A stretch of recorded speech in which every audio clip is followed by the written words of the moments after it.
Halo anak-anak kelas 4 yang hebat. Bagaimana kabarnya kalian? Semoga dalam keadaan sehat ya. Oke, hari ini kita akan belajar tema 4, subtema 2 pada muatan pelajaran Bahasa Indonesia. Anak-anak hari ini akan belajar bersama Bu Isna. Oke, anak-anak, hari ini kita akan belajar tentang karya sastra. Nah, anak-anak, apakah tahu yang dimaksud dengan karya sastra itu apa? Ya, karya sastra adalah ungkapan pribadi manusia yang berupa pengalaman, pemikiran, perasaan, ide, semangat, dan keyakinan dalam suatu bentuk gambaran kehidupan yang dapat membangkitkan pesona alat bahasa dan dilukiskan dalam bentuk tulisan. Kira-kira apa saja ya contoh karya sastra? Oke, kita lihat bersama-sama. Nah, contoh karya sastra itu ada cerita, dongeng, puisi, novel, drama, dan yang lain sebagainya. Ini adalah contoh karya sastra. Oke, anak-anak, perlu kalian ketahui untuk dapat memahami inti cerita dari karya sastra tersebut, kita harus membaca karya sastra tersebut dengan cermat dan teliti, serta memahami unsur-unsur intrinsik dalam cerita atau dongeng tersebut. Nah, unsur intrinsik adalah unsur-unsur yang membangun suatu cerita dari dalam. Nah, apa saja yang termasuk unsur-unsur intrinsik tersebut? Mari kita lihat bersama-sama ya. Nah, yang pertama itu ada tokoh. Tokoh adalah pelaku dalam satu karya sastra. Yang kedua ada penokohan atau perwatakan, yaitu watak yang dimiliki oleh tokoh tersebut. Yang ketiga ada tema. Tema ini merupakan gagasan, ide, atau pikiran utama yang mendasari suatu karya sastra. Yang keempat ada alur. Alur ini merupakan urutan atau rangkaian peristiwa yang ada pada karya sastra tersebut. Yang kelima itu ada amanat. Amanat ini merupakan pesan moral yang terkandung dalam sebuah peristiwa. Yang keenam ada latar atau setting, yaitu segala keterangan yang berkaitan dengan waktu, tempat, dan suasana terjadinya suatu karya sastra tersebut. Dan yang terakhir itu ada sudut pandang. Sudut pandang ini merupakan cara pengarang menempatkan dirinya dalam suatu karya sastra. Nah, anak-anak, ini merupakan unsur-unsur intrinsik yang nantinya kita akan pelajari dan kita terapkan dalam suatu cerita ataupun dongeng. Oke anak-anak, salah satu unsur intrinsik suatu karya sastra adalah tokoh. Nah, berdasarkan fungsinya, tokoh itu dibagi menjadi dua, yaitu tokoh utama dan tokoh tambahan. Tokoh utama adalah tokoh yang memiliki peran penting dalam suatu cerita, ditampilkan terus-menerus dan mendominasi cerita. Sedangkan tokoh tambahan adalah tokoh yang dimunculkan sesekali atau beberapa kali untuk mendukung atau membantu tokoh utama. Nah, selain tokoh, juga ada penokohan atau perwatakan. Penokohan atau perwatakan ini juga dibedakan menjadi dua, yaitu protagonis dan antagonis. Protagonis adalah tokoh yang memiliki watak baik, sedangkan antagonis adalah tokoh yang memiliki watak jahat. Jadi, untuk tokoh dan penokohan itu berbeda ya anak-anak. Nah, selain unsur intrinsik, kita juga harus belajar menilai atau memberi pendapat pada cerita. Membaca adalah salah satu kebutuhan. Dengan membaca, kita mendapatkan banyak informasi dan pengetahuan yang bisa membantu kita untuk melakukan sesuatu. Selain itu, juga sekaligus mendapatkan hiburan. Nah, membaca bisa berupa buku ataupun sebuah cerita. Seperti yang anak-anak lakukan, biasanya kalian membaca buku pelajaran. Terus ada juga yang membaca buku cerita.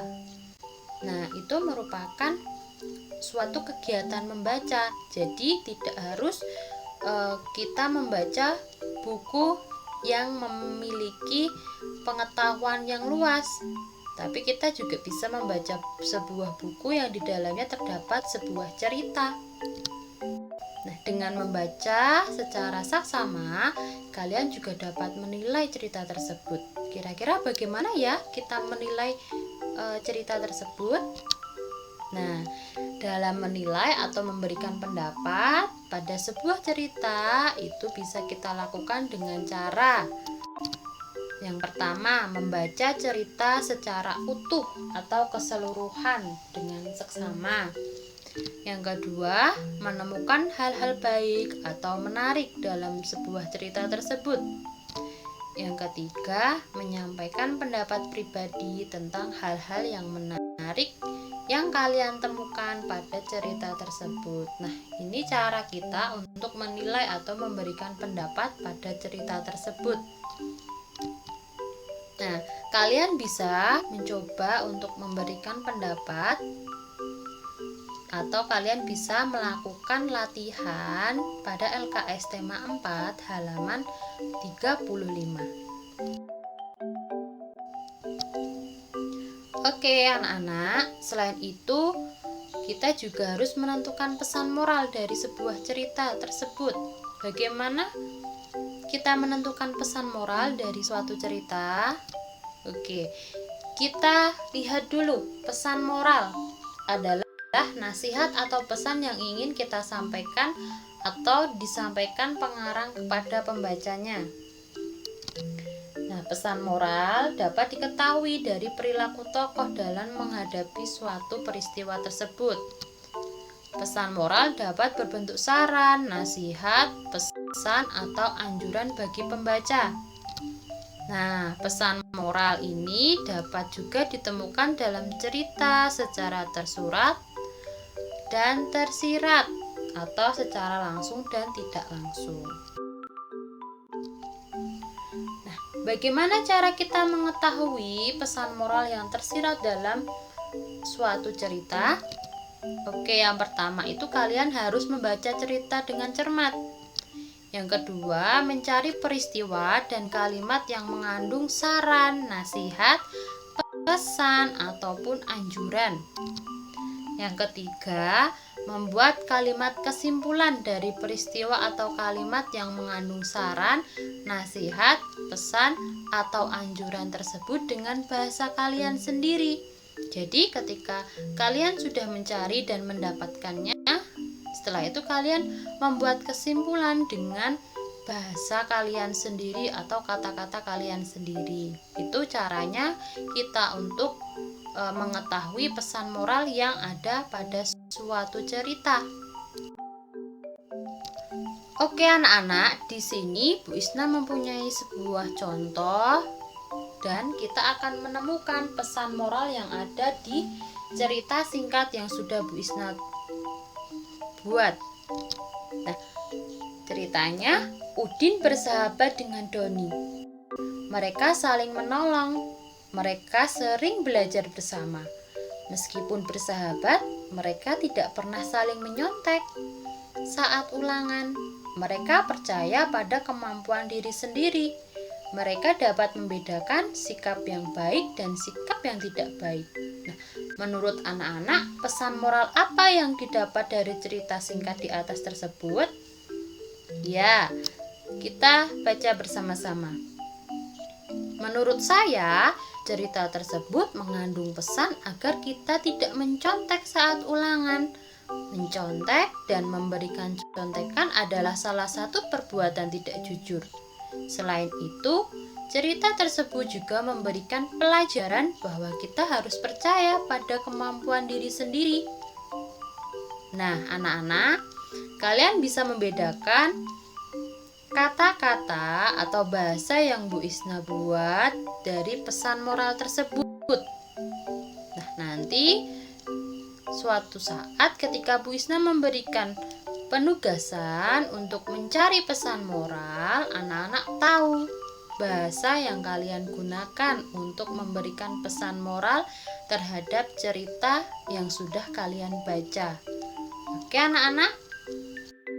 Oke, anak-anak kelas 4, hari ini kita sudah belajar mengenai karya sastra, unsur intrinsik, dan bagaimana cara kita menilai sebuah cerita. Selain itu juga kita sudah belajar tentang pesan moral atau bagaimana kita membuat pesan moral terhadap cerita yang sudah kita baca. Nah, Bu Isna harap materi yang Bu Isna sampaikan hari ini bisa kalian pahami dan bisa buat belajar ya. Oke, sebelum Bu Isna akhiri, jangan lupa kalian like, komen, dan subscribe YouTube dari Anak Prima. Terima kasih, sampai jumpa di video pembelajaran selanjutnya.